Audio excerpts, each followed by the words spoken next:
So hello everyone and welcome back to another video. दोस्तों आज की इस वीडियो में हम लोग बात करने वाले हैं कि ऑप्शंस के बेसिक्स के बारे में। ऑप्शंस क्या है, ऑप्शन ट्रेडिंग क्या है, आप लोग इसे कैसे सीख सकते हो। आप सभी को पता होगा हमने आज से स्टार्ट किया है ऑप्शन ट्रेडिंग का बेसिक से लेकर एडवांस तक का पूरा कोर्स एकदम फ्री में हमारे चैनल पे। तो जिसको भी ऑप्शन ट्रेडिंग फ्री में सीखनी है जल्दी जाके अभी चैनल को सब्सक्राइब कर लो। और वीडियो को स्टार्ट करने से पहले यार आप सभी से एक छोटी सी रिक्वेस्ट है, दो रिक्वेस्ट है। अब देखो हम ऑप्शन ट्रेडिंग का पूरा फ्री कोर्स लॉन्च कर रहे हैं यूट्यूब पर, जो कि अभी तक आपको पता है कोई भी फ्री में ऑप्शन ट्रेडिंग नहीं सिखाता है। सब कोई 5,000 10,000 का कोर्स बेचते हैं, हम आपको फ्री में सिखा रहे हैं। तो बस मैं आपसे इतना चाहता हूं कि आप लोग अभी जाके सबसे पहले चैनल को सब्सक्राइब कर लो और एक प्यारा सा कमेंट जरूर से करके जाना हमारे लिए, ताकि हम लोग को थोड़ा मोटिवेशन मिल सके, हम लोगों को लगे कि हाँ आप लोगों को हमसे नॉलेज मिल रही है। और प्लीज वीडियो में कमेंट करके जरूर से बताना कि आज की वीडियो आपको कैसी लगी। सो बेसिकली चलो करते हैं स्टार्ट। सबसे पहली बात, आप सभी को पता होगा ऑप्शंस बने किस चीज के लिए थे। सबसे पहले मैं आपको बता दूं ऑप्शंस जो बने थे वो थे हेजिंग के लिए। ठीक है, हेजिंग के लिए जो है ऑप्शंस को बनाया गया था। जो ऑप्शंस ट्रेडिंग है उसको हेजिंग के लिए यूज किया जाता है। हेजिंग कैसे होती है वो भी मैं आपको बताऊंगा आगे। सबसे पहली बात, हम सपोज यहाँ पे एक एग्जांपल लेके चलते हैं। कोई भी एक XYZ कंपनी है, ठीक है, XYZ कंपनी है और उसके एक शेयर का प्राइस आप लोग लेके चल सकते हो 2,000 रुपए। सपोज रिलायंस मान लो आप लोग, या फिर कोई भी मान लो, ठीक है। आप यहाँ पे XYZ कंपनी मैंने बोला है, ठीक है, उसके एक शेयर का प्राइस है 2,000 रुपए। ठीक है, एक शेयर का, सिर्फ एक शेयर का प्राइस है 2,000 रुपीज। सपोज आपने किसी भी कंपनी के, इस XYZ कंपनी के 100 शेयर्स बाय करिए हैं, ठीक है। 100 शेयर्स के आपको कितने देने पड़ेंगे? 2 लाख रुपीज।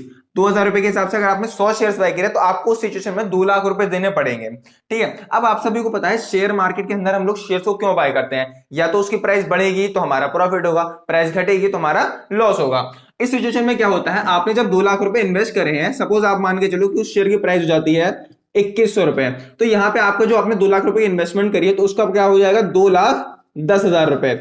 और सपोज उसका प्राइस घट के 100 रुपए माइनस हो जाता है, 1,900 रुपए हो जाता है, तो आपके प्राइस हो जाएगा 1,90,000 रुपए। सो यहां पे आपको या तो 10,000 का प्रॉफिट होगा या 10,000 का लॉस होगा।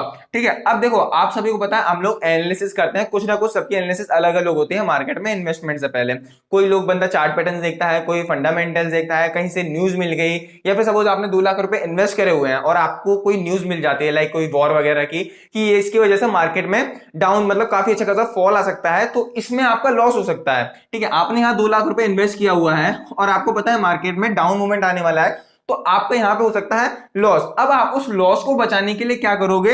हेजिंग, जिसको कहते हैं ऑप्शंस। ठीक है, वो कैसे, उसके बारे में बात करते हैं। अब इस सिचुएशन में आप लोग देखो क्या करोगे। आपको पता है कि मार्केट गिरने वाली है। सपोज आपने रिलायंस कंपनी के 100 शेयर्स खरीदे हुए हैं, ठीक है, 10 शेयर खरीदे हुए हैं, मान लो 10 शेयर खरीदे हैं। अब उसके लिए आपने दिए 10,000 रुपए। ठीक है, आपको पता है कि रिलायंस के शेयर का प्राइस गिरने वाला है। ठीक है, तो अब आपको क्या, आपको पता है कि 10,000 में मेरा लॉस होगा, तो अब आप उस लॉस को बचाने के लिए एक ऑप्शन बाय करोगे रिलायंस का। कैसे? अब देखो XYZ कंपनी का आपको पता है लॉस होने वाला है। अब आप लोग क्या करोगे? अपने डीमेट अकाउंट पे जाओगे, वहां पे जाने के बाद आप लोग XYZ कंपनी के, कितना प्राइस था? 2,000, XYZ 2,000 का पीई बाय कर लोगे। ठीक है, आप लोग पीई बाय करोगे XYZ कंपनी का, तो डालोगे जैसे रिलायंस का, आपने अगर प्राइस सपोज एग्जांपल रिलायंस का प्राइस है 1,000 रुपीज। ठीक है, तो आप लोग क्या करोगे? रिलायंस का 1,000 का पीई सिलेक्ट करोगे अपने ब्रोकर के अंदर जाके, और आप लोग एक्सपायरी सिलेक्ट करोगे एंड ऑफ द मंथ, जो भी लास्ट थर्सडे होगा। ठीक है, लास्ट थर्सडे की, क्योंकि देखो जो ऑप्शंस की एक्सपायरी होती है वो हर वीक के थर्सडे को होती है, और जो मंथ का एंड का थर्सडे होती है उसके दिन होती है। ठीक है, आपको ये पता चला। अब ठीक है, अब देखो यहाँ पे आपने पीई क्यों सिलेक्ट किया हमने? ठीक है, ये तो जो बोलते हैं XYZ कंपनी जो 2,000 है, वो हमने जो एक्चुअल प्राइस में बाय किया हुआ है उसी का जो यहाँ पे लिख देंगे। पीई क्यों लिखेंगे हम लोग?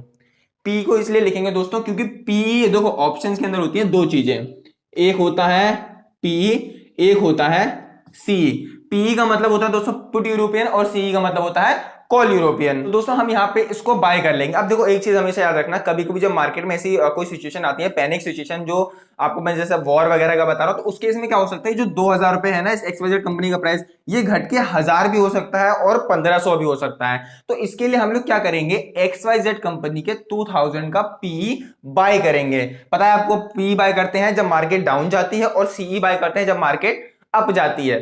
ठीक है, अब देखो जो जो लोग काफी मतलब बेसिक्स से थोड़ा आगे बढ़ चुके हैं, जानते हैं इन सब चीजों के बारे में, तो वो लोग कहेंगे भाई हम तो बैंक निफ्टी में और निफ्टी 50 में, फिर निफ्टी में सब में ट्रेडिंग करते हैं, तो उसके बारे में हम आगे डिस्कस करेंगे। लेकिन काफी लोगों को बेसिक्स नहीं पता, पहले बेसिक्स क्लियर कर लो। देखो मैं आपको सब कुछ सिखा दूं लेकिन आपको बेसिक ही क्लियर ना हो तो फिर बहुत ज्यादा आपके लिए प्रॉब्लम हो सकती है। तो पहले बेसिक्स क्लियर कर लेते हैं हम लोग। ठीक है, आप लोग यहाँ पे इसके ऑप्शन को बाय करोगे, XYZ कंपनी के 2000 के पीई को बाय कर लोगे। अब यहाँ पे सपोज में एग्जांपल में मान के चलो कि पीई के एक शेयर का प्राइस है 10 रुपए।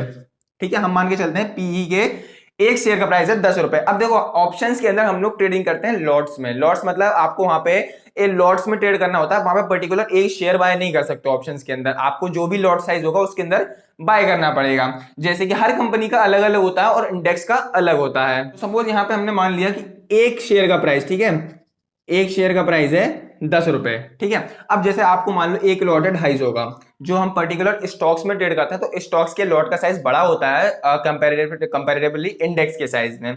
ठीक है, यहां पे मान के चलो 250 का एक लॉट है, मतलब एक लॉट के अंदर अगर आपको ट्रेड करना है तो आपको 250 शेयर्स को खरीदना ही पड़ेगा। इससे कम में आप ऑप्शंस में बाय नहीं कर सकते हो किसी पर्टिकुलर कंपनी के अंदर, जिस मतलब हर कंपनी का अलग अलग होता है। मैं एग्जांपल के लिए ले रहा हूं 250 लॉट्स का 250 शेयर्स का एक लॉट है। ठीक है, यहां पे आपको कितने रुपए देने पड़ेंगे? 2500। ठीक है, 2500 रुपीज आपको उसके लिए देने पड़ेंगे। 10 रुपए के हिसाब से अगर आप 250 का एक लॉट खरीदते हो तो आपको देने पड़ेंगे 2500। अब यहाँ पे क्या होगा, सपोज आप मान के चलो यहाँ पे 100 रुपए माइनस होता है। ठीक है, यहाँ पे जो 2000 रुपए है आपके पास, इसमें माइनस होता है 1900 जाता है, तो यहाँ पे आपका 10,000 का लॉस होगा। लेकिन जब आपने यहाँ पे इसको बाय कर लिया तो यहाँ पे अगर 100 का लॉस होगा, क्योंकि वो आपने खरीदा है, इसमें पी ही खरीदा है। ठीक है, आपने पीई खरीदा हुआ है, तो जो गिरेगा मार्केट तो आपको यहाँ पे प्रॉफिट होगा। तो यहाँ पे क्या होगा, इस 10 रुपए से बढ़ के हो जाएगा 110 रुपए। अगर 100 यहाँ माइनस होगा तो 100 यहाँ पे प्लस कर देते हैं। देखो इसके भी सिचुएशंस होते हैं, कुछ आईटीएम एटीएम ओटीएम के अकॉर्डिंग चलता है ये भी, बट उसको हम आगे समझेंगे। अभी सिर्फ हम बेसिक्स क्लियर कर रहे हैं अपने। ठीक है,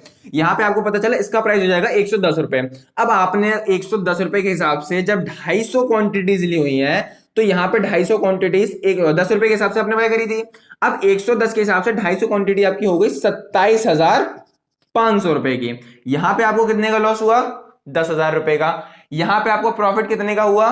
27,500 रुपए का। मतलब यहां पे 10,000 आप इसका लॉस दे दोगे, उसके बाद भी आपके पास यहां पे 17,500 का प्रॉफिट आएगा। बेसिकली जो चीज हम करते हैं इसको बोलते हैं हेजिंग।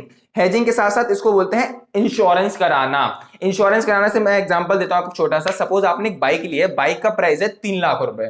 ठीक है, इन फ्यूचर कभी आपको लगता है कि मेरी बाइक में डैमेज हो सकता है, एक्सीडेंट हो सकता है, तो उसमें एक बड़ा खर्चा आ सकता है मेरा 30 40 50 हजार 60 हजार कितने का भी आ सकता है। सपोज आपने एक बाइक खरीदी, बुलेट खरीदी हुई है 3 लाख रुपए की, उसका अगर एक्सीडेंट होता है तो आपको पता है उसमें काफी अच्छा खासा खर्चा आपको आ जाएगा। ठीक है, तो उस केस में क्या होगा, आप एक इंश्योरेंस करा लोगे 10-20 हजार रुपए देके, ताकि अगर फ्यूचर में कभी आपकी बाइक में कोई प्रॉब्लम होती है तो वो पैसा आपको ना देना पड़े, वो इंश्योरेंस कंपनी उस पैसे को झेलेगी, वही कंपनी उस पैसे को देगी। तो हम वहां पे इंश्योरेंस कराते हैं, उसी हिसाब से हम यहाँ पे एक इंश्योरेंस कराते हैं अपने इस शेयर का। हमने जो यहाँ पे 2 लाख का अपना इन्वेस्टमेंट किया हुआ है, इसका हमने इंश्योरेंस करा लिया 2,500 रुपए देके, जिसमें कि हमें यहाँ पे अगर यहाँ पे लॉस होगा तो यहाँ पे प्रॉफिट होगा। अब देखो आपको ये पता चल गया कि ऑप्शंस होते क्या हैं। एंड आपको बता दो ऑप्शन बेसिकली स्टार्टिंग में बनाए गए थे सिर्फ हेजिंग करने के लिए, कि जो लोग इस तरह से शेयर्स को बाय करते हैं, अगर उनको जो भी उनकी प्रेडिक्शन होती है उस हिसाब से वो लोग कॉल पुट बाय कर सकते हैं उस पर्टिकुलर शेयर का।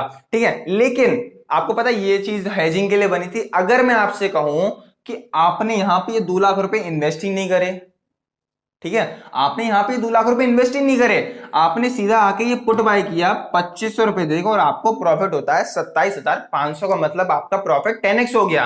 और देखो ऑप्शन ट्रेडिंग में ये पॉसिबल है, बिल्कुल पॉसिबल है। आप लोग 10,000 रुपए लगा के 1 लाख रुपए बना सकते हो, आप लोग 10,000 रुपए लगा के आप उसको 50,000 बना सकते हो, सिर्फ और सिर्फ ऑप्शन ट्रेडिंग के अंदर। ठीक है, यहां पे ऐसा होता है। अब सपोज आपने इसको बाय ही नहीं किया, ठीक है, यहां पे आपने कोई भी कंपनी का शेयर बाय नहीं किया, आपने सीधा गए और किसी भी कंपनी का, एक पर्टिकुलर कंपनी का call option put option buy कर लिया अपनी एनालिसिस के अकॉर्डिंग। भले आपने चार्ट पे एनालिसिस किया होगा, आपने कोई मार्केट की न्यूज पढ़ी होगी, आपने कुछ भी हो, कोई भी, सबकी एनालिसिस अलग अलग टाइप की होती है। कोई प्रेजेक्शन बेस पे करता है, कोई टेक्निकल्स के बेस पे करता है, कोई लोग कैंडल्स के बेस पे करते हैं, कोई चार्ट के बेस पे करते हैं, सबका अलग अलग होता है। आपने जिस भी बेस पे किया, आपने एक पर्टिकुलर ट्रेड लिया, आपको इतना प्रॉफिट हो गया। अब बात करते हैं स्टॉक से हटके।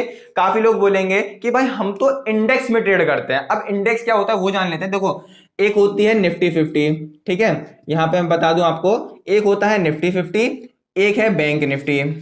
ठीक है, बैंक निफ्टी। एक होता है फिन निफ्टी, बट उसमें पर्टिकुलरली कोई ज्यादा लोग ट्रेड करते नहीं है फिन निफ्टी में, नॉर्मली जो लोग करते हैं वो होता है निफ्टी 50 और बैंक निफ्टी। अब निफ्टी 50 क्या होता है दोस्तों? निफ्टी 50 जो इंडिया के टॉप 50 कंपनीज होते हैं उनको मिला के उनके बेस पे चलता है निफ्टी 50।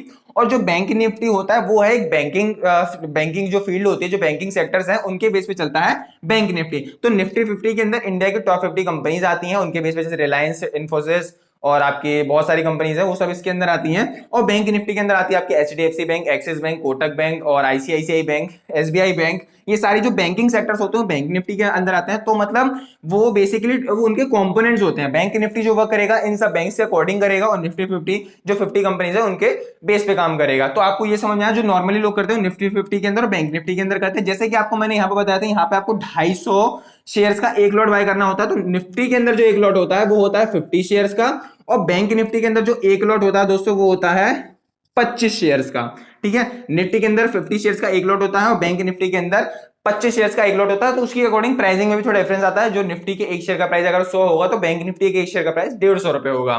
ठीक है, ये आपको समझ में आया बेसिक्स की ऑप्शंस होते क्या हैं और बने क्यों थे। अब बात करते हैं कि ऑप्शन ट्रेडिंग के लिए आखिर आपको सीखना क्या क्या होगा। तो पहले देखो जो जो आपको सीखना है मैं वो बता देता हूं आप लोगों को। सबसे पहली बात हम इधर साइड में आते हैं। देखो आपको ऑप्शन ट्रेडिंग अगर करनी है, एक चीज हमेशा सजेस्ट करूंगा, जो जो लोग बिगिनर्स हैं, पहले ऑप्शन ट्रेडिंग क्या हो जाए, अगर आप इक्विटीज वगैरह में जाएं तो वो आपके लिए ज्यादा बेटर रहेगा। क्योंकि डायरेक्ट अगर आप सीखने सीधे स्टार्टिंग में ऑप्शन ट्रेडिंग स्टार्ट करोगे थोड़ा सा रिस्की रहता है, क्योंकि ऑप्शन ट्रेडिंग को सबसे ज्यादा रिस्की माना जाता है ट्रेडिंग के अंदर। भले वो इक्विटी वगैरह हो आप इंटरडे कर रहे हो, उसमें सबसे ज्यादा रिस्की ट्रेडिंग मानी जाती है ऑप्शन ट्रेडिंग, क्योंकि इसमें सबसे ज्यादा लॉस होने के चांसेस होते हैं।